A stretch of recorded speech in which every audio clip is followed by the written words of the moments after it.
Hospitals closed in a northeastern Chinese city due to the CCP virus pandemic, and in Beijing, medical staff are told to keep notices from authorities confidential.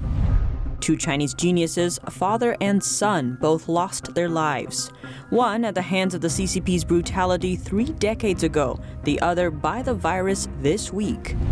Unusually cold weather in China, a city worker was frozen to death on the street. Farmers suffer under snow and wind. A Chinese court sentenced 10 Hong Kong activists to up to 3 years in jail. They crossed the border illegally into mainland China when they fled from Hong Kong to Taiwan by sea. And the European Union and China approved an investment deal. The CCP has promised a lot, but can it keep its promise? Welcome to China in Focus. I'm Tiffany Meyer. The pandemic is worsening in Shenyang City, part of northeast China. The city entered a wartime state on Wednesday, similar to what's called a state of emergency in the U.S. For the past week, local authorities have announced handfuls of new virus cases daily. More than 10,000 people reportedly had close contact with the confirmed patients and are currently under quarantine. But locals tell us they believe the actual number of infections is far higher than official reports let on. 3 medical staff members are among the official confirmed cases. 4 medical institutions have since been closed. Patients cannot be hospitalized here. We're not allowed to accept them. No patients can be hospitalized now. Now the outpatient and emergency departments are closed. The lockdown applies to a number of neighborhoods in the city. Nearly 20,000 people are impacted.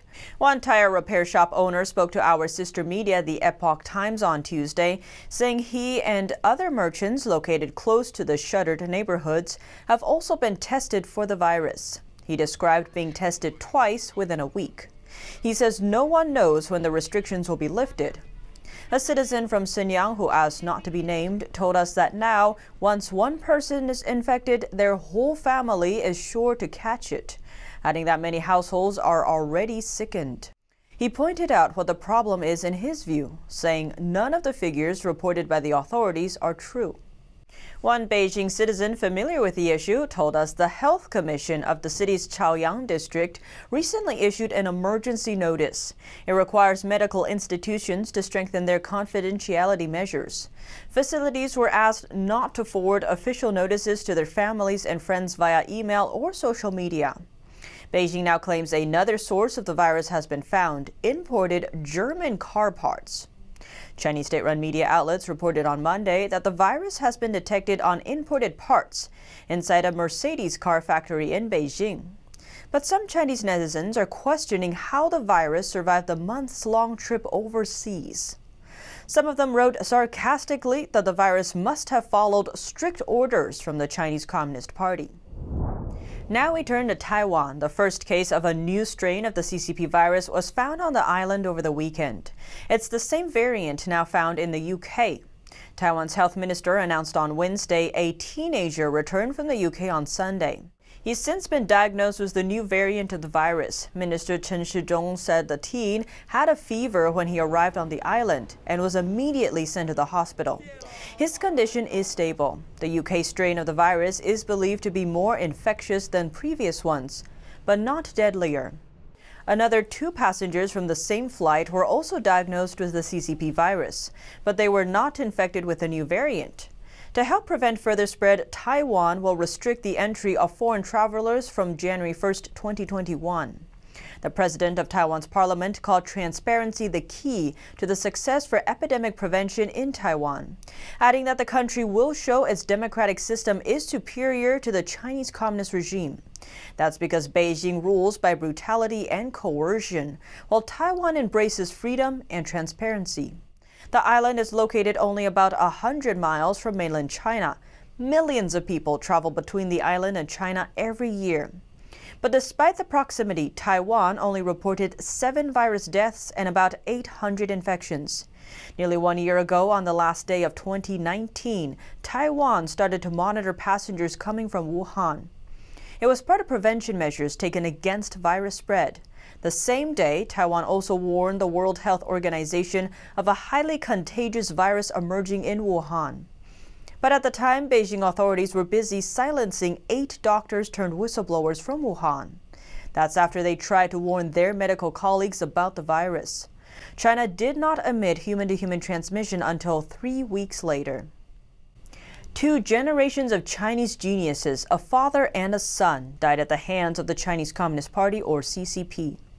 The father, a respected translator, was tortured to death during the Cultural Revolution. His son, a legendary pianist, managed to survive, but could not overcome the CCP virus 3 decades later. NTD's Xu Wenhui has more on the story. Legendary Chinese pianist Fu Song passed away in the UK on December 28th. He died after weeks of hospitalization with the CCP virus. He was 86 years old. His father, Fu Lei, was one of China's most respected translators of French literature. His translation work on Jean-Christophe by Roland has influenced generations of Chinese people. He faced severe persecution during China's Cultural Revolution, a time where the Communist Party sought to overhaul the country politically and culturally. Much of China's tradition was lost. Fu hung himself 34 years ago during the Shift, 1966. Both generations of geniuses from the Fu family failed to escape the clutches of the Chinese Communist Party. One senior commentator in Taiwan let out a sign upon hearing the news of Fu Song's death. Fu Song fled to the UK from Poland at age 24. According to the commentator Lin Baohua, the decision was made as a family, meaning his parents were ready to sacrifice themselves to keep their son safe. The couple asked their son to stay out of China. That's because they expected even more trouble in the future, as they saw the regime's tyranny as an enemy to humankind. At that time, Fu Song was already a famous pianist. Throughout his life, he always followed his father's example, working to be an upright, virtuous person as his top priority. But the CCP's Cultural Revolution ramped up in the 60s and 70s. Its true intentions began to reveal themselves, namely to eliminate Chinese traditional culture and those who embrace it. Many who failed to escape didn't survive. Soon after the suicide of Fu Song's father, another renowned pianist also killed herself, similarly due to the regime's persecution. To this day, many Chinese people say the nature of the CCP has never really changed and is simply hidden. Commentator Lin took Taiwan's success in controlling the pandemic as an example. Many say Taiwan's achievement in fighting the CCP virus came due to the island's professionalism. But according to Taiwan newspaper Liberty Times, who cited Lin, the country's professionalism involves another important aspect. That's Taiwan's clear understanding of the CCP. The perspective has led its government not to trust Beijing or the World Health Organization, known to have ties to China. Lin concluded happiness only exists when people are aware of the danger brought by the regime and denounce it. Reporting by Xu Wenhui, NTD News. 1 year ago today, a Chinese doctor tried to send out a warning about a new virus that could transmit between humans. He was silenced by Chinese police and later died from the virus. Today, December 30th, is the 1-year anniversary of Chinese whistleblower Dr. Li Wenliang warning friends about a potential contagious virus on social media chatting groups. The doctor from Wuhan posted the lab test result of a virus patient, writing 7 cases of SARS have been confirmed in the market, and the patients were isolated in the emergency department of our hospital. Please tell your families to take preventative measures. SARS is a type of coronavirus that caused a pandemic in 2003. At midnight the same day, Dr. Li Wenliang was summoned by the Chinese police for what they call spreading rumors online. A few days later, Dr. Li was asked to sign a document that read, "We want you to cooperate with the police and listen to our reminder and stop the illegal act. Can you do that?"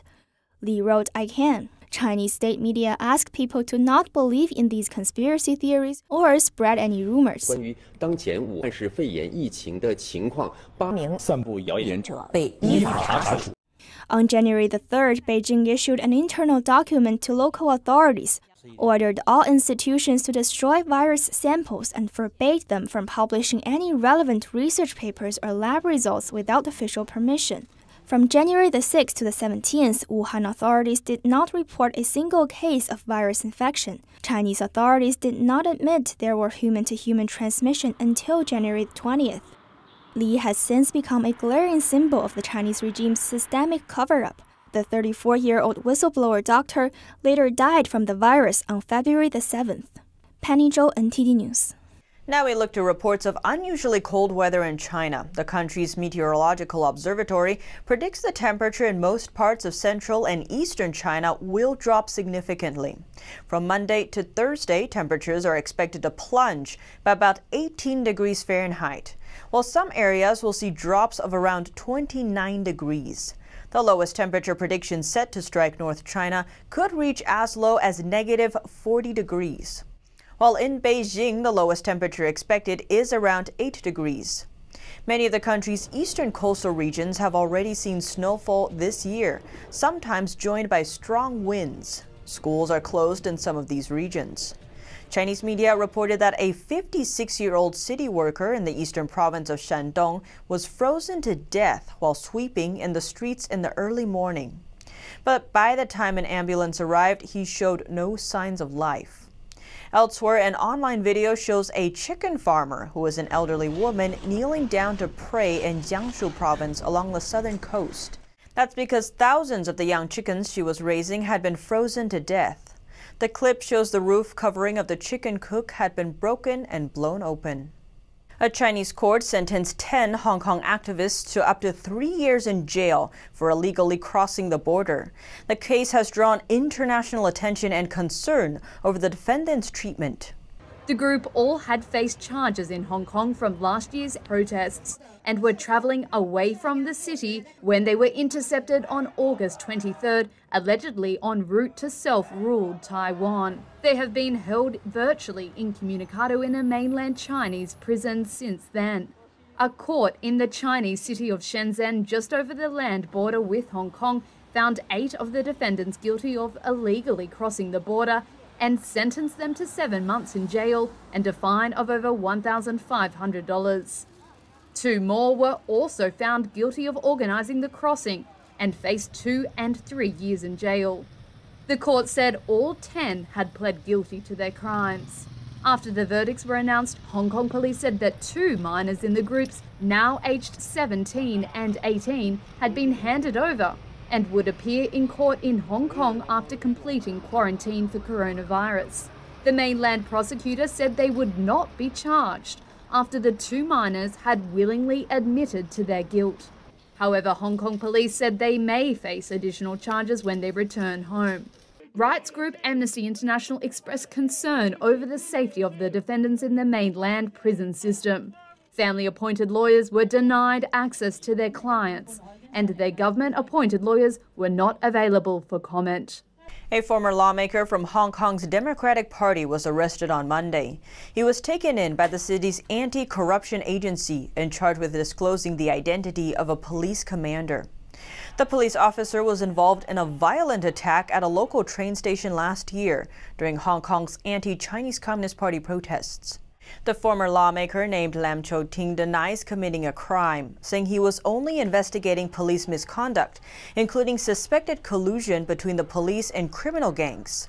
He also accused the anti-corruption agency of becoming a tool for the Chinese Communist regime used to suppress dissent. Lam uploaded video footage to his Facebook account, showing officials arriving at his house to arrest him. Despite all of China's human rights abuses, think concentration camps in Western China or live organ harvesting, and forget it tried to cover up the virus before it spread around the world, China and the European Union have agreed on a new investment deal that doesn't say anything about slave labor. Negotiations started in 2013, and the deal is backed by every EU country. NTD's Patrick Hayden has the details. The European Union has agreed in principle to an investment deal with China. It would give the EU more access to the Chinese market. We spoke to a trade specialist. He says China has ignored its labour rights agreement and not everyone wins with this deal. Those who are losing are clear. It's Chinese dissidents, it's Chinese workers, it's Chinese religious minorities in Xinjiang, in Tibet, in Inner Mongolia and elsewhere. China has not made any substantive offer to move forward with its commitments under any international treaty. It's a year to the day that China arrested the guy who tried to warn the world around COVID. He says that the European Commission kept this deal as far away from the European Parliament as possible, and Parliament members are the ones accountable to voters. And in my experience, when governments are keen to keep deals away from Parliament, it's normally because they're afraid, not open to the scrutiny. He says for now China has escaped punishment for not complying with basic human rights. There's going to come a day when we're going to have to take action against China. And my view, and the view of many of those I speak to, is that that time has come. Armstrong believes that some in Biden's team would keep tough on China. Look no further than his national security advisor, Jake Sullivan's tweets. He was clear. The EU should delay this decision. It should wait. It should look to strengthen an Atlantic alliance, and it should work with the US, tackle and to take on China. He says that China has averted any commitment that could bring it up before any international court and be forced to testify. For the moment, it won't have to justify its human rights abuses against the Chinese people.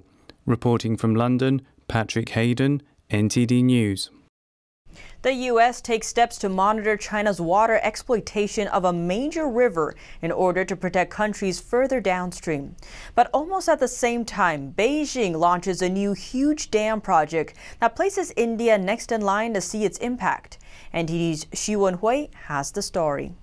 More and more countries are feeling the effects of China's manipulation of natural flowing water. The communist regime targets rivers that have upstream flow in China and downstream flow in other countries. India is likely to be the next, since China is planning to build dams upstream on a major river that flows through India. This is not new. Countries alongside the Mekong River have suffered at the hands of China for years. Mekong is one of the world's longest rivers. The 2,700-mile waterway known as Lansong in China originates in Tibet and flows south through Myanmar, Laos, Thailand, Cambodia, and Vietnam. It is a life source for 60 million people. Taking its geographical advantage, China has a history of manipulating Mekong water and has built many dams on the river where it flows through the country. The dams bring disaster to downstream countries. Now the U.S. has stepped forward to counter Beijing's behavior. Earlier this month, December 14, the U.S. launched its Mekong Dam Monitor project. The state-funded project uses satellites to track water levels and detect surface wetness at Chinese dams on the river. The information is already made available to the public in near real time, starting from December 14. Researcher Brian Eiler from Stimson Center says the data shows China's dams are designed only for maximum power generation, without any consideration of the impact on downstream countries. A study by Eyes on Earth, which is part of the Mekong Dam Monitor project, said water had been held back in 2019 as other countries suffered severe drought. When the water level was expected to be at around 24 feet, 7.5 meters, the indicator showed the water level reached just 8 feet, 2.5 meters. Cracked riverbeds were exposed during what should have been an abundant fishing season. This past August, U.S. Secretary of State Mike Pompeo said on Twitter, quote, "China's massive dams are manipulating flows in a non-transparent manner that harms Mekong countries," end quote. And not only Mekong countries, China's water exploitation is set to impact India. In late November this year, China officially confirmed its plan to implement hydropower exploitation in the Yarlung-Tsangbo River. Its planned power generation is triple that of the Three Gorges Dam, which is already the world's biggest hydroelectric dam in terms of production. And the project will be implemented during a 5-year period from 2021 to 2025. The river originates at Angsi Glacier in western Tibet. Chinese state-owned hydropower company Power China signed the so-called Strategic Cooperation Agreement with the Tibet Autonomous Region government last month. When constructed, this will be the first downstream dam on the lower reaches of the Yarlung-Tsangbo River, or Brahmaputra River as it is known in India. The river flows into the Indian Ocean in Bangladesh and is the economic lifeline for many South Asian countries. India has expressed concerns. Dr. Jagannath P. Panda, a research fellow from New Delhi-based Indian Institute for Defense Studies and Analysis, IDSA, told Radio Free Asia that for many years China has been selective when sharing hydrological information. He said China even refused to provide information when China-Indian relations were in tension. Radio Free Asia also cites Farwa Amar, the director of the South Asia program of East-West Institute, EWI, a U.S.-based global think tank. She worries China's dam construction may directly affect the agricultural economy and natural ecology of downstream countries. South Asian countries have been deeply anxious about the risk, especially if China weaponizes the river. Reporting by Xu Wenwei, NTD News. And that's all for today's China in Focus. Thanks for watching and see you tomorrow.